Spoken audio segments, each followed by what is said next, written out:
예배를 통해서 하나님께서 여러분들에게 부어주시는 은혜, 그리고 하늘에서 내려오는 참된 평강이 충만하시길 주님의 이름으로 축복합니다. 오늘은 본문을 통해서 우리는 반드시 승리할 것입니다 이 제목으로 말씀 전하겠습니다. 하나님께서 우리의 인생을 붙들어 주십니다. 지름길이 아닌 우의 길로 인도하시면서 내 생각이 아닌 하나님의 생각대로, 내 뜻이 아닌 하나님의 뜻대로 이끄시면서 하나님은 우리를 붙들어 주세요. 요셉의 유골과 같이 하나님의 말씀이, 하나님의 비전이 우리를 붙들어 주시기도 하고, 때로는 구름기둥 불기둥으로 이스라엘 백성들만 광야에서 구름기둥 불기둥이 인도한 것이 아니라 앞서 오늘도 여러분들의 인생 가운데 앞서 가셔서 구름기둥으로 불기둥으로 인도하고 계십니다. 이때에 우리가 확신을 가져야 합니다. 우리는 반드시 승리하게 될 것입니다. 어떤 상황에 있더라도, 어떤 고난이 있더라도 우리는 반드시 승리하게 될 것입니다. 하나님이 전능하시고 예수 그리스도께서 십자가와 부활을 통해서 완전히 승리하셨기에 우리는 반드시 승리하게 될 것입니다. 그런데 우리에게 있어서 승리의 어떤 공식, 수학 문제를 푼다 그러면 수학에 맞는 그 공식이 있습니다. 그 공식을 잘 알아야 문제를 풀 수 있듯이 승리의 공식, 하나님께서 우리와 함께 하셔서 승리하게 될 것인데, 그 신앙의 공식을 우리가 잘 알아야 우리는 승리에 동참하게 되고 승리를 또한 누릴 수 있는 것입니다. 그래서 여러분, 오늘 이 시간을 통해 본문 가운데 어떻게 하나님께서 우리에게 승리의 공식을 가르쳐 주시는지를 배우고 승리의 신앙으로 나아가는 복된 신앙 꼭 될 수 있기를 주님의 이름으로 축복합니다. 우리 말씀 같이 보겠습니다. 출애굽기 14장 2절 말씀입니다. 이스라엘 자손에게 명령하여 돌이켜 바다와 믹돌 사이의 비아히롯 앞 곧 바알스본 맞은편 바닷가에 장막을 치게 하라. 아멘. 하나님께서 이스라엘 백성들의 가던 길을 돌이키셨어요. 유턴을 하도록 하셨습니다. 그래서 바다와 믹돌 사이 비아히롯, 곧 바알수본이라고 하는, 바알수본은, 바알은 그 당시 가나안 땅의 이제 신 아닙니까? 그리고 바알수본은, 스본은 이제 제2의 장소, 제사 드리는 장소였어요. 그 맞은편 바닷가에 장막을 치도록 해라. 믹돌이라고 하는 것은 이제 망대라는 뜻이 됩니다. 어떤 망대가 있는데, 그러니까 뭐 지키는 곳이겠죠. 그곳에 그 인근에 장막을 치도록 해라. 그 장소가 어딘가, 또 홍해가 어딘가에 대해서는 워낙 많이 이제 의견이 분분하고, 정확한 장소 3000년 이상이 지나간 그런 시간이기에 정확히 알 수 없습니다. 그러나 우리가 이렇게 된다라고 생각하는 장소가 있어요. 경로가 있습니다. 한번 그림을 띄워주시면, 이미지를 보시면, 여러분 이스라엘 백성들이 고센 땅 람셋에서 출발을 해서 숫곳에, 그리고 저 중간쯤 에담이라는 곳이 보이죠. 에담에 도착을 했어요. 그런데 하나님께서 돌이키셨잖아요. 유턴시키셨단 말이죠. 유턴을 해서 어디가 올라갔냐면, 조금 위에 올라가면 호수가 있어요. 비아 레이크라고 하는 호수가 있는데, 그 비터 레이크라고 하는 호수가 있는데, 그곳까지 이끄셨다라고 이제 일반적으로 봅니다. 지금은 이제 끊겨져 있는데, 그 당시에는 이 비터 레이크와 그리고 수에즈만에 이르는 홍해길은, 홍해는 연결이 되어 있었다고 추정을 하고 있습니다. 연결되어 있었던 곳이에요. 이것이 일반적인 이제 우리가 생각하는 홍해의 그런 이제 또 출애굽의 경로가 됩니다. 그런데 우리 이제 도서관에 보니까 떨기나무라는 책이 있어서 언급을 하지 않을 수가 없습니다. 또 거기에 대해서 이제 영상도 보신 분들이 계실 테고, 김승학 지사라는 분이 이제 사우디아라비아의 이제 왕실 주치의였고, 그 김승학 씨가 이제 정통적인, 지금 시내산이 어디에 있느냐, 시내 광야, 시나이 반도에 있는 것이 시내산이라고 보는데, 그곳이 아니라 오른쪽 편 미디안 땅이라고 보이는 오늘날의 사우디아라비아 그 즈음에 산이 바로 시내산이라고 주장을 했어요. 그러면 홍해길도 달라져 버려요. 홍해길이, 그가 주장하는 것은 우리가 이제 왼편에 에담 위에 있는 그 홍해길로 보고 있는데, 그것이 아니라 오른편에 있는 그 홍해, 그곳을 보고 그곳에 위치가 누에바라는 곳이 있는데, 그곳이 바로 오늘 성경에서 말하는 장막을 친 곳이다라고 주장을 합니다. 그런데 이러한 주장, 시내산이 사우디아라비아 쪽에 있는 산이고 또 홍해길이 이렇게 되고 라고 하는 주장은 신학자와 그리고 신학자들과 고고학자들의 어떤 연구에 따르면 엉터리다, 상당한 오류가 있다라는 것이 드러났어요. 그래서 제가 이렇게 이제 말씀을 드리는 거는 혹시나 그 영상을 보았거나 또 책을 보았거나 하는 분들은 이 김승학 씨의 주장이 잘못되었구나라는 것을 인지하시라고 말씀을 드리는 거예요. 뭐 여러 가지 증거들이 있는데 한 예로 이제 홍해에서 고센에서 홍해 누에바까지의 거리를 한 400km로 보는데 직선 거리로 400입니다. 근데 이 길을 사흘 만에 도착을 했다라고 보고 있거든요. 근데 여러분, 사람이 하루길을 갈 수 있는 거리가 최대한 40km로 잡으면 400km면 좋게 열흘은 가야 됩니다. 그런데 250만 명이나 되는 그런 거대한 집단이 또 짐도 엄청 많잖아요. 그런 뭐 양도 있고 소도 있고 많아요. 이런 것을 데리고 어떻게 여러분 열흘 만에 사흘 만에 400km 넘는 거리를 올 수 있겠습니까? 불가능한 거리예요. 그리고 그가 얘기하는 홍해 도하 사건의 기념비가 있는데 그 기념비는 그때를 기념한 것이 아니라 솔로몬 시대 때 제작이 된 거예요. 고고학자들에 따르면 여러 가지의 사유들에 따라서 그 주장이 잘못된 것이라고 이야기를 하니 혹시나 여러분들 그것을 참고하셨다면 이게 오류구나 라고 생각하시면 되겠습니다. 자, 여러분, 이렇게 하나님께서 홍해의 길을 돌이켜서 광야길을 돌이켜서 이스라엘 백성들을 홍해길로 이끄셨어요. 이때에 하면 이제 적으시면 되겠습니다. 이때에 애굽의 바로가 또 마음이 변해가지고 집권자의 오만함이라고 할까요? 이 종들을 노예들이었잖아요. 보내어 주기는 했는데 어쩔 수 없이 보내어 줬는데 그들의 빈자리가 너무 커져버린 것이죠. 그래서 사회 곳곳에서 노예가 장전만 60만 명이 빠져나갔다고 생각해 보십시오. 사회 질서가 무너져 버린 것 아니겠습니까? 그 원성이 애굽의 궁전에 그리고 바로에게 들려왔죠. 그래서 그들을 다시 붙잡아 오려고 최정예 부대를 꾸려서 추격해 나가요. 병거만 600승이 되어집니다. 여러분, 애굽의 전차는 고대 영화를 보게 되면 기수가 있고 또 이제 병사가 한 사람이 이제 또 탑승을 하고 굉장히 빠른 기동력으로 달려가지 않습니까? 그런 전차가 600대. 그리고 수많은 군인들 함께 동반해서 전쟁을 하러 가게 돼요. 그들을 추격해 가게 됩니다. 그래서 역사가 헤로도토스는 최소 2,000명 이상은 추격했을 것이다 라고 보고 있습니다. 말발굽 소리가 들려와요. 지축이 흔들려요. 전차가 이렇게 수없이 600대나 되는 전차가 달려온다라고 생각해 보십시오. 여러분, 저 먼 곳에서 먼지가 막 일어났을 거예요. 근데 그 먼지가 점점 누구에게 다가오는 거예요? 이스라엘 백성들의 진영으로 다가오고 있어요.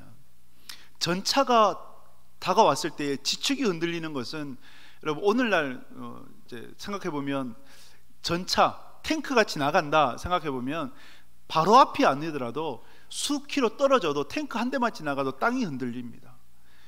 그런데 그 당시에 전차라고 할 수 있는 600대가 그리고 수많은 그 말발굽 소리가 지축을 흔드는 것 아니겠습니까? 이 소리를 듣고 있는 이스라엘 백성들의 마음은 어떠했겠습니까? 어떠한 마음을 가졌겠습니까? 또 이때 이스라엘 백성들이 어떻게 하나님을 신앙해야 되겠습니까? 오늘 본문을 보면 14장 10절에서 이스라엘의 마음을 표현하고 있는데요, 우리 14장 10절 같이 읽습니다. 바로가 가까이 올 때에 이스라엘 자손이 눈을 들어본즉 애굽 사람들이 자기들 뒤에 이른지라. 이스라엘 자손이 심히 두려워하여 여호와께 부르짖고. 아멘.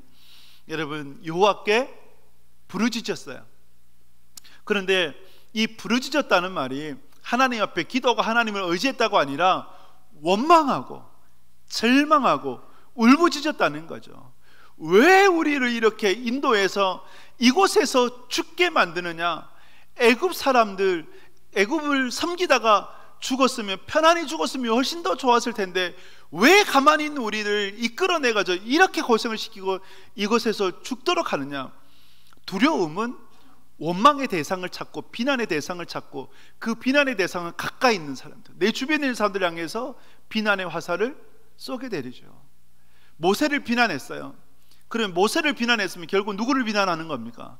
하나님을 비난하고 하나님을 원망하는 것 아니겠습니까? 자, 여러분, 이스라엘 백성들뿐만 아니라 우리에게도 이러한 일들이 펼쳐질 수가 있어요. 그죠? 우리에게도 이러한 일들이 일어날 수가 있어요.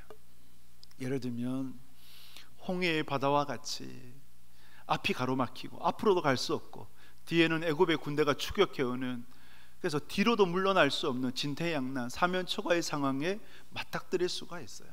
여러분, 우리가 이때 어떻게 이 위기를 극복해 나갈 수가 있겠습니까?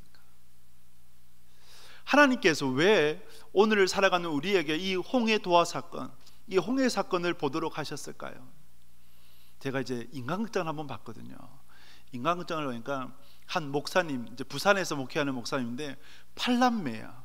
그래서 이제 그 당시에 첫째가 25살, 막둥이가 3살. 그럼 이 막둥이를 누가 키울까요? 첫째 딸이 키우더라고요. 첫째 딸이 먹이고 입히고 씻기고 다 해요. 그런데 그러면서 이제 인터뷰를 하는데 나중에 아기를 낳으면 육아에는 전혀 문제가 없겠어요 라고 하니까 이 딸이 뭐라고 이제 인터뷰를 하냐면, 이 자매가 이런 고백을 해요. 문제 없을 줄은 모르겠으나 당황하지는 않을 것 같습니다. 두려워하지 않을 것 같습니다 라고 얘기를 하죠. 왜? 이미 경험을 했으니까. 하나님께서 왜 홍해동화 사건을 우리에게 지금 보게 하실까요?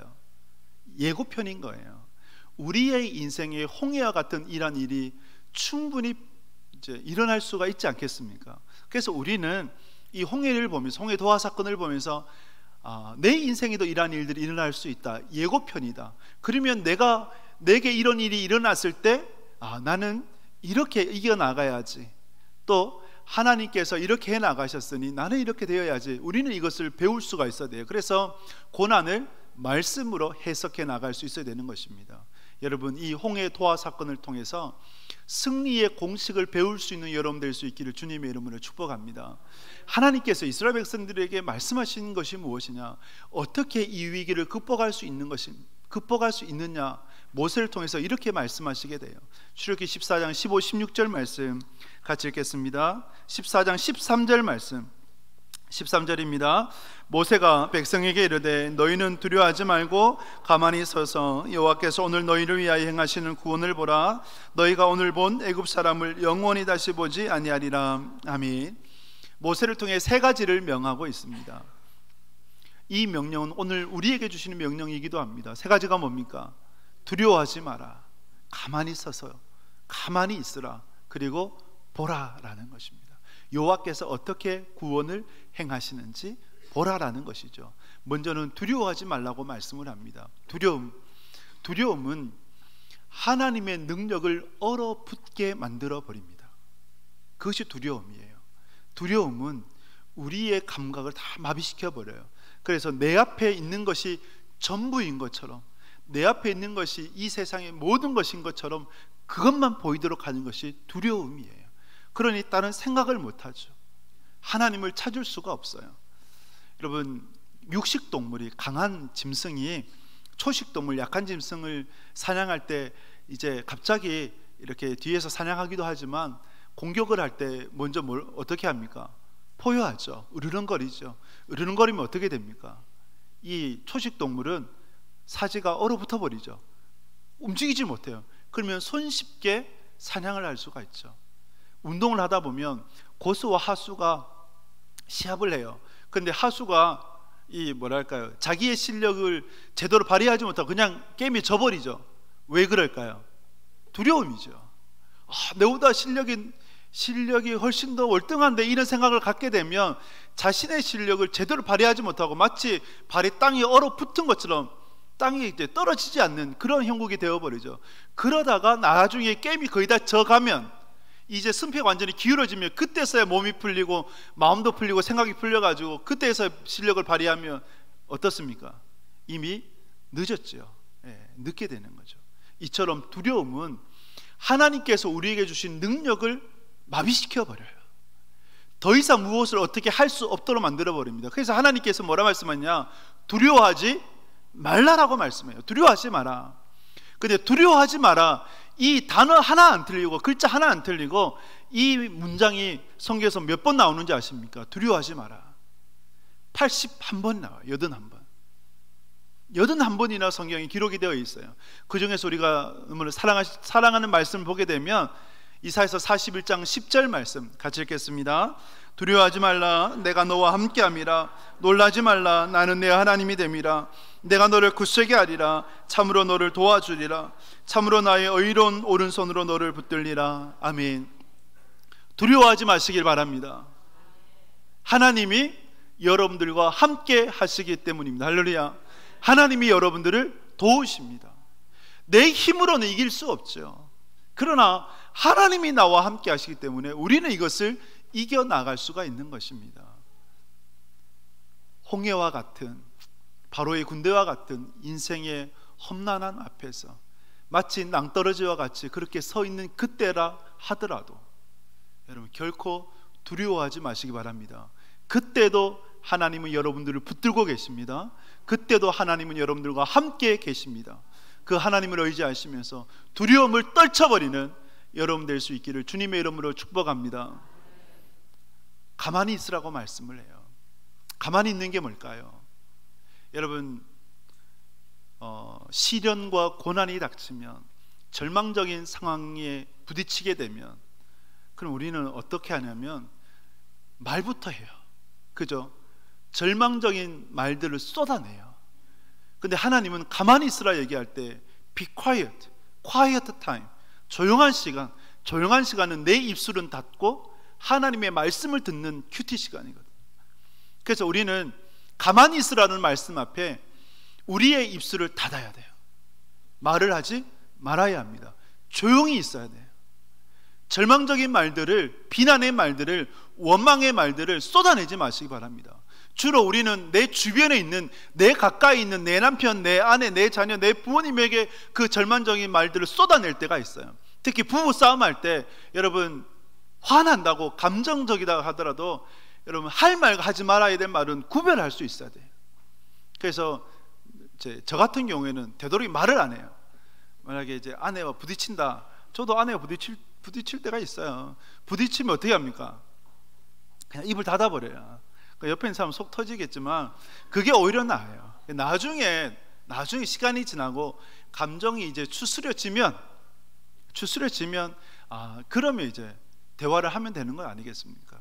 그래서 여러분, 우리가 감정에 휩싸여서 쏟아내면 안 돼요. 다혈질적인 사람들이 막 쏟아내잖아요. 그러면서 나는 뒤끝이 없어. 본인은 뒤끝이 없어 속이 시원해도 하더라도 여러분 주변에 있는 사람은 상처를 받아요. 그 감옥에 있는 사람들이, 교도소에 있는 사람들이 속병이 없다 그래요. 왜 그런지 아세요? 감정대로 다 말하거든. 욕하고 싶으면 욕하고, 하고 싶으면 다 하고. 그래서 우리는 그리스도인은 절망적인 상황 속에서 말을 아껴야 합니다. 입술을 닫을 수 있는 여러분 될 수 있기를 주님의 이름을 축복합니다. 가만히 있으라가 뭘까요? 함부로 행동하지 마라, 경고망동하게 행하지 마라 라는 것입니다. 동물 중에 물에 빠졌을 때 유일하게 빠져 죽는 동물이 누구라고요? 사람이에요. 왜 사람일까요? 발버둥 치거든요. 내가 살려고 막 발버둥 치거든요. 그러면 떠오를 때가 있긴 해요. 언제 떠올라요? 죽으면 떠올라요. 왜? 사람의 몸에 폐에 조그만한 주머니가 있어가지고 죽으면 떠오르게 되는 거예요. 원래 떠오르게 되는데, 그런데 내가 살려고 발버둥 치다 보니까 점점점 더 가라앉게 되는 거예요. 하나님 우리에게 이렇게 가만히 있으라, 너 힘으로 살지 말고 하나님을 의지하고 하나님의 힘으로 살아나라고 말씀하시는 거예요. 그리고 가만히 있으라고 하는 것은 하나님께 접속해라. 컴퓨터를 들어가려면 로그인을 해야 되고 비밀번호를 입력해야 되고 그런 거예요. 그러면 우리가 마치 로그인을 하는 것처럼 하나님께 기도해야 되는 거예요. 빌립보서 4장 6절에서 7절 말씀은 이렇게 우리에게 가르쳐 줍니다. 같이 읽겠습니다. 아무것도 염려하지 말고 다만 모든 일에 기도와 간구로 너희 구할 것을 감사함으로 하나님께 아뢰라.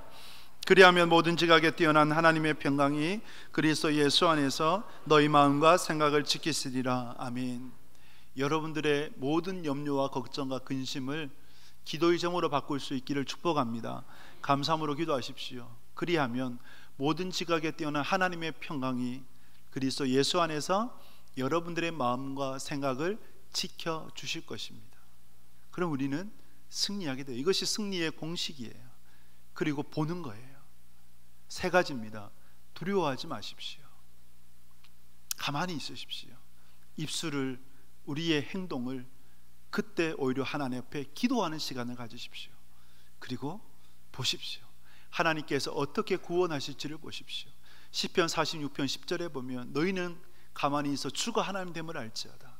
열방과 세계 가운데 내가 높임을 받을지어다 라고 말씀을 하시죠. 그 하나님을 보실 수 있는 여러분 될 수 있기를 주님의 이름으로 축복합니다. 어느 교회 한 성도님의 간증이에요.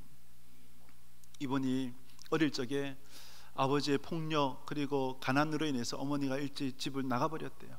어머니 없이 살았던 거예요. 자라났던 거예요. 얼마나 불행합니까? 불우해요. 그래서 어머니의 사랑을 받지 못하니까 나 이제 결혼을 한 후에 어머니의 사랑을 아내로부터 채우려고 했어요. 아내가 많이 힘들었던 것 같아요. 그래서 여러 가지 사정으로 집을 나가버린 거예요. 가정을 깨뜨려야겠다, 이혼을 해야겠다라고 생각하고 있는 그 즈음에 결혼을 지켜야 할 11가지 이유라는 책이 있는데 우리 6월 달에 구입을 하려고 합니다. 도서관에 있을 테니 여러분도 보시기 바라고, 결혼을 지켜야 할 11가지 이유, 이 책을 읽으면서 가정을 지켜야겠다라고 다시 마음을 다잡고 이렇게 이제 가정을 지켰어요. 그랬더니 아내가 다시 돌아왔죠. 돌아왔다 그래요.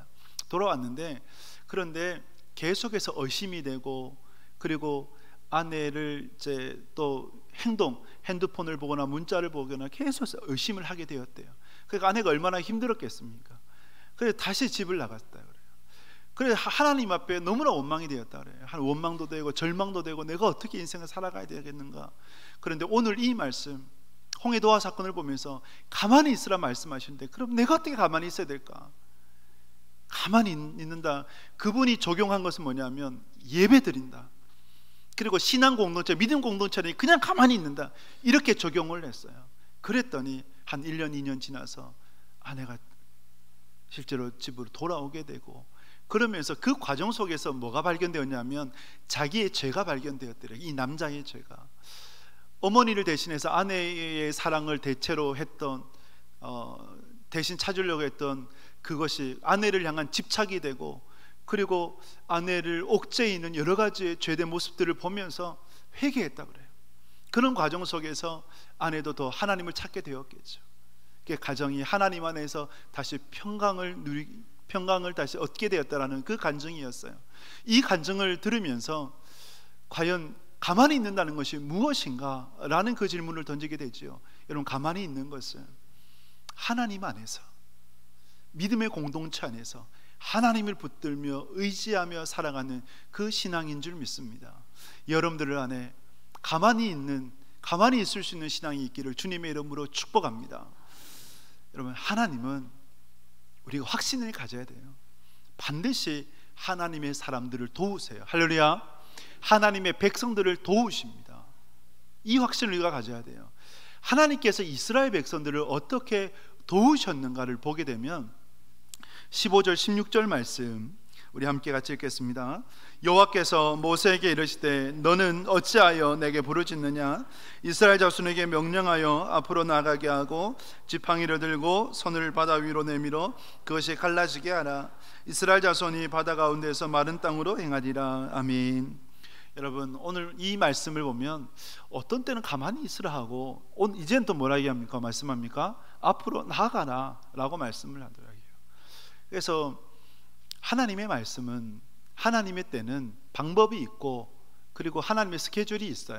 그러니까 우리는 하나님의 스케줄에 가만히 있으라 하시면 가만히 있고, 앞으로 나가라고 하시면 나가면 되는 것입니다.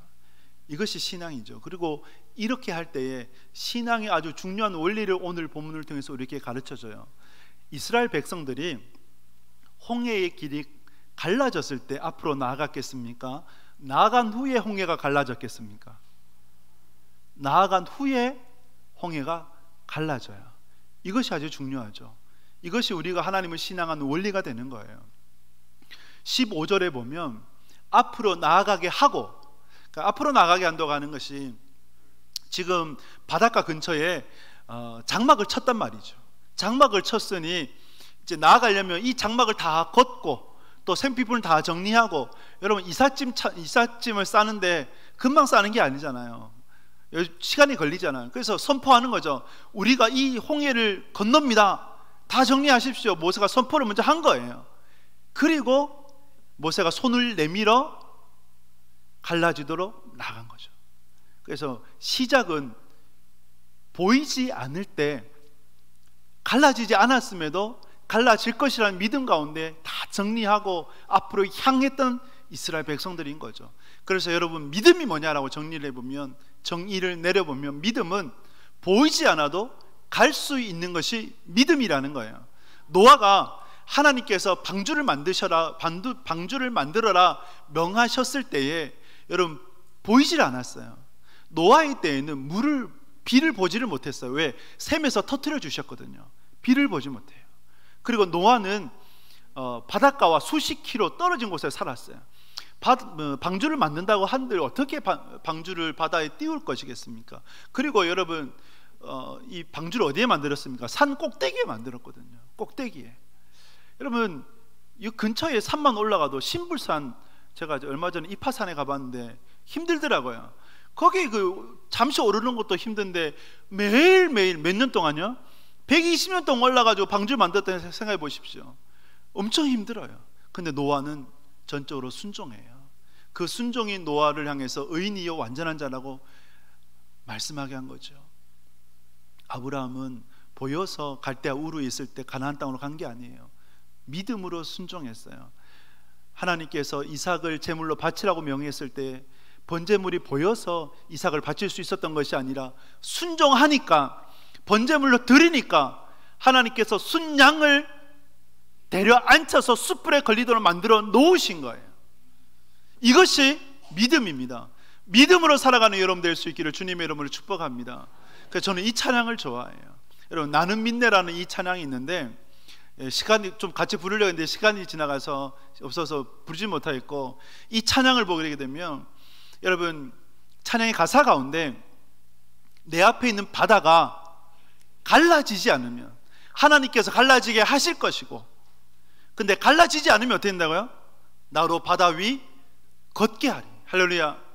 우리 앞에 놓여진 홍해가 갈라지도록 하실 것입니다. 아멘. 하실 거예요. 그런데 갈라지지 않는다 할지라도 우리를 향해서 홍해 위로 걸어가도록 해 주실 거예요. 이 믿음으로 걸어가는 겁니다.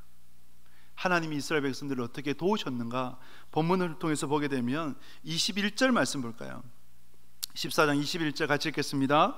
모세가 바다 위로 손을 내밀매 여호와께서 큰 동풍이 밤새도록 바닷물을 물러가게 하시니 물이 갈라져 바다가 마른 땅이 된지라. 아멘. 여러분, 손을 내밀었어요. 모세가 손을 내미니까 바다가 밤새도록 강풍이 불어왔어요. 여러분, 머리 말리시다가 헤어드라이기 쓰시잖아요, 그죠? 헤어드라이기 쓰면 물이 조금 있으면 한번 최강풍으로 3단으로 해가지고 한번 쏘아보세요. 어떻게 될까요? 물이 갈라져요. 놀랍지 않습니까? 예. 그 핵폭탄급 헤어드라이기보다 더 강력한 자연의 헤어드라이기를 초강풍을 하나님께서 부르셔가지고 그 바다를 어떻게 해요? 둘로 갈라버리신 거예요. 이 물은 어떻게 됐다고요? 벽이 된 거예요.